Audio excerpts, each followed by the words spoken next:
All right, you guys, welcome back to another episode of Perfect People, where we are rebuilding humanity through storytelling.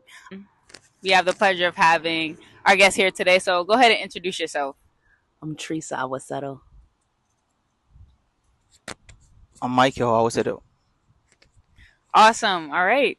And the reason why you two are here today is to really tell a beautiful story about finding pandemic, actually internationally, across the world, and then actually bringing this love together. And so you guys have a beautiful story to tell, and we're gonna get right into that.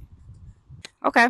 So my first question, really, just to get into this, is how did you all meet? Because you have a really interesting story. So how did y'all meet? Well, you. I had to say, it was during lockdown, and I came up during the lockdown, but we can get into all that. But I was able to get online and actually get familiar with the apps, the social media apps, and things like that. So I think I finally learned how to use my Instagram account, and we went on from there. That's where I met him from Instagram. You want to share? Well,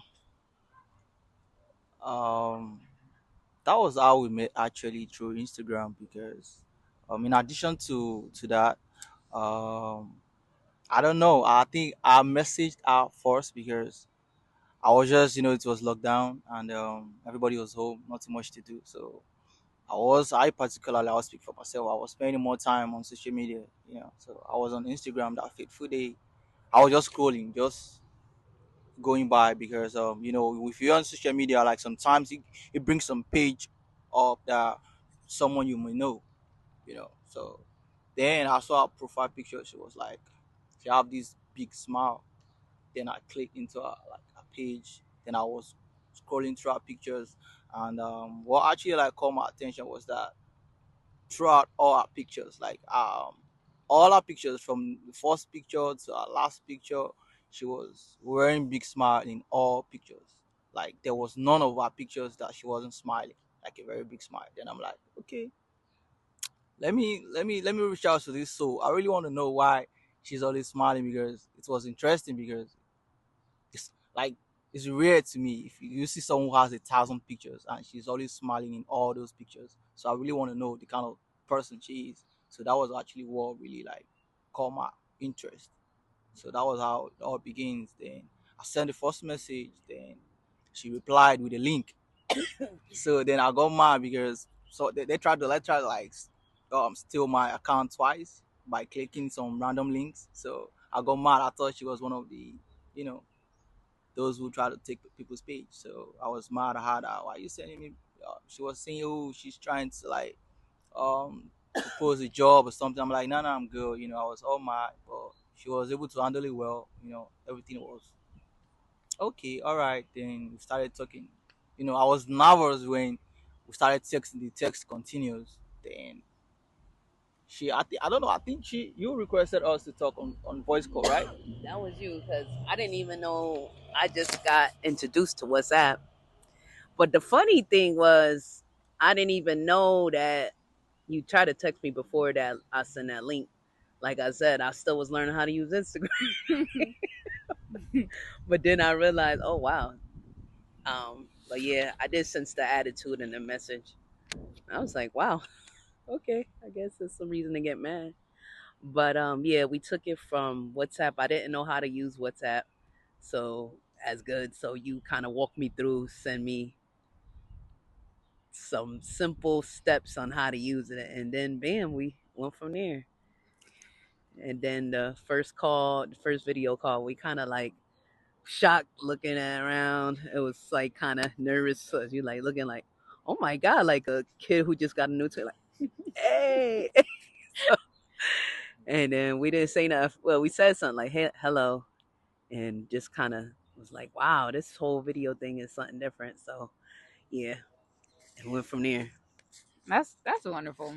So I want to actually throw a little curveball in here and go back in time and talk a little bit about like y'all backgrounds, right? Because clearly you two come from two different lived experiences, right? So what was it like for like both of you, like just growing up? Where you come from?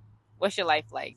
Well, oh, I'm the middle child, somewhat, and I got 5 siblings, but grew up with three, well, two ratherly. And anyhow, my mom left when I was younger, so my mom's from Korea, and my dad's African American, so that was a little bit of mixture of some cultures.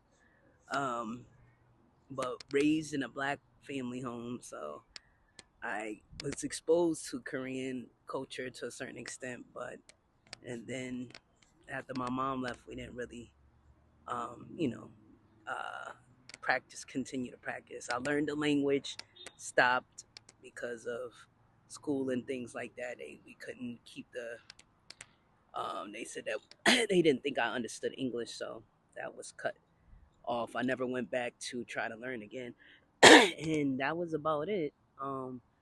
Other than that, um, just raised by my grandmother on my father's side, a little bit of my other grandmother on my Korean side, and mainly raised by my father. So it was just different. Very strict, militant to a certain extent, and that's about it. So So you have an interesting background. So you come from two cultures already and two different lived worlds with your different parent, with your parents, right? So then you're like bringing this together, and now you meet Michael, right? And so Michael, what was it like for you growing up? Like, what was your childhood like? You're growing up in Africa, right? So what's it like for you? Well, um, Africa. You already know I'm Black Africa. I'm straight Africa, Nigeria to be precise. So and my tribe is a Yoruba, so I'm a Yoruba Nimi. So now growing up, I have four elder sisters, and I'm the first son, and I have one younger brother. So growing up, I'm the only son at the time. Because you already know in Nigeria, I know of my own culture, right? So I won't talk about in general. So if you are from my tribe, Yoruba, we appreciate and we always like when we have a son, because so your son carries your name. So while growing up as the only son, I could feel the love and the security. They're always making sure I'm safe. I don't really like do much of, you know. So I know my parents are always they're overprotective of me, So and at the time, then I have my younger brother. Then all the special treats, start reducing and all. So at the time, I got jealous. Like, wow, I wish the only son treat could continue, but it is what it is. So then growing up wasn't really that rosy, you know. It was a struggle, but we thank God, it's all not bad. It's good. So that's Hmm. it. So you two bring these completely different lived experiences, different cultures, right? And then all of a sudden something happens, and what was that? 2021 that you travel, right, for the first time. So 2022, you're actually the first one that went to Africa, right?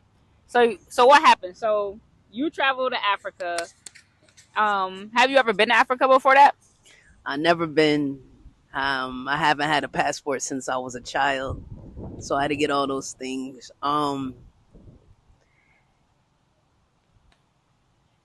I wasn't expecting to go there at all. That was not my intentions, honestly. I'll say that.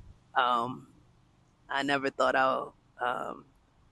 I don't know. I never had that on my mind to even travel at all, honestly. So that was a thing. And then as more and more I began to prepare for it and kind of motivate myself, like, yeah, I got to do it. I got to go step out here and kind of take this adventure on and see what exactly it's about. So, and see where if this connection is real from online to in person. So I did my research and we both did our research and looked into how to go about it.